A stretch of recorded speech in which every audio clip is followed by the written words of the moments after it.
প্রিয় দর্শক, চলমান উন্নয়নে সংস্কার বিষয়ক এক মতবিনিময় সভা অনুষ্ঠান অনুষ্ঠিত হলো ১২ নং সেকশন এ ব্লক বাড়ি ও ফ্ল্যাট মালিক কল্যাণ সমিতি ও বর্ণক সমাজ কল্যাণ ক্রীড়া ও সাংস্কৃতিক অঙ্গন এবং বাইতুস সালাম জামে মসজিদ কমপ্লেক্স এবং ২ নং ওয়ার্ড কেন্দ্রীয় ঈদগাহ মাঠের সদস্যবৃন্দ ও সুধীজনদের সাথে এক মতবিনিময় সভায় বাংলাদেশ জাতীয়তাবাদী দল ক্রীড়া বিষয়ক সম্পাদক, ঢাকা মহানগর উত্তর বিএনপি আহ্বায়ক, ঢাকা ১৬ আসন সংসদ সদস্য পদপ্রার্থী আমিনুল হক সাহেব মতবিনিময় সভায় অংশগ্রহণ করেছেন। সভায় প্রধান অতিথির আসন অলঙ্কৃত করে সকলের দুর্দশা বিষয়ে জানতে চেষ্টা করেন এবং সমাধানের চেষ্টা করেন।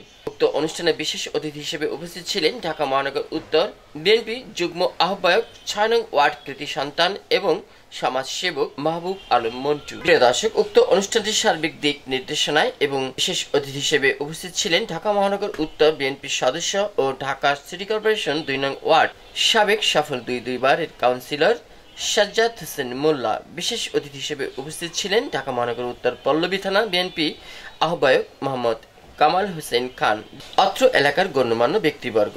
উক্ত অনুষ্ঠানটির সভাপতিত্ব করেন বাইতুস সালাম জামে মসজিদ কমপ্লেক্স সভাপতি শামসুদ্দোহা।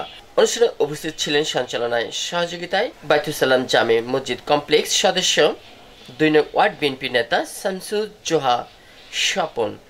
প্রিয় দর্শক, পুরো অনুষ্ঠান জুড়ে থাকবেন আমাদের সাথে। আমি ছিলাম আপনাদের সাথে শাহ আলম সম্রাট, রিপোর্টার MCB টিভি। বিশ্বাস রাখো, আগামী জাতীয় সংসদ নির্বাচনে তাকে নির্বাচিত করো, দেশের জন্য, সমাজের জন্য, রাষ্ট্রের কল্যাণের জন্য, শান্তিময় রাষ্ট্র প্রতিষ্ঠার জন্য তাকে এমপি নির্বাচিত করো। তার দল জাতীয়তাবাদী দল বিএনপি তাকে মন্ত্রী হিসাবে নির্বাচিত করবে, সমাজপতি করবে, রাষ্ট্রপতি করবে, জাতি একটা স্বচ্ছ সুন্দর একজন নেতা পাবে, যিনি উপহার দিতে পারবেন একটি সুন্দর সমাজকে। সকলকে ধন্যবাদ। আসসালামু আলাইকুম ওয়া রাহমাতুল্লাহ। অনেক সময় তো আমরা বলে না, অনেক সময় লিফটে উঠানো যায় না, এর জন্য আপনারা আপনাদের আত্মীয় স্বজনদেরকে বলবেন, অনুরোধ করবেন যে আমিনুল ভাইয়ের মতো একজন সজ্জন ব্যক্তিকে যেন তারা সবাই ভোট দেয়। এই আশা করে আমি আমার বক্তব্য শেষ করছি। আসসালামু আলাইকুম ওয়া রাহমাতুল্লাহ। আমি সংক্ষেপে শুধু বলতে চাই,